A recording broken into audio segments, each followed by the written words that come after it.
Well, we begin tonight in Richmond County, where some residents can see a light at the end of the tunnel. Many across the CSRA have been busy dealing with the aftermath of Hurricane Helene. And while progress has been made, there's still storm debris visible across the area. Fox 54's Tori brings us a closer look at what's being done in Augusta, Richmond County as we inch ever closer to spring and big events like the Masters.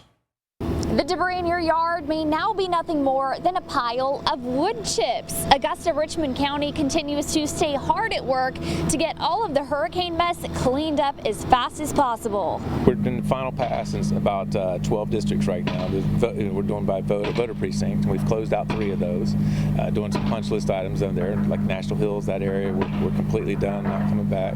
Hopefully close out a couple more today, or definitely by this weekend. Final passes have been completed in voter precincts 702, 703, and 709, with crews now focusing on precincts 103, 105, 111, 203, and 708. An end is in sight as the debris piles start to dwindle down.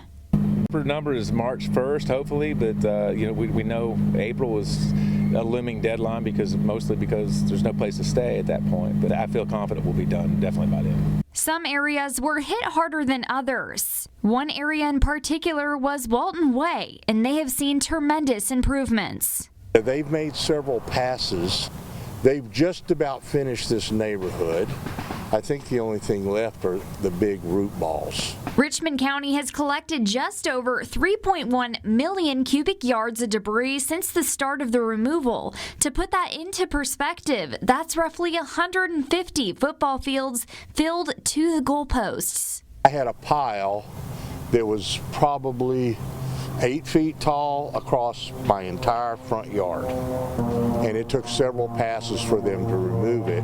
Infrastructure Systems Management wants to remind you as the removal heads into the final phases. It's not storm-related debris. Try to small piles, put those in your garbage can. It's not an individual pickup like your garbage service. It's, we go through street by street. We're not going to each individual residence or anything like that. If you have still not had your first initial sweep, make sure to give them a call at Augusta 311. Reporting in Augusta, I'm Tori Smith for Fox 54, working for you. Appreciate it.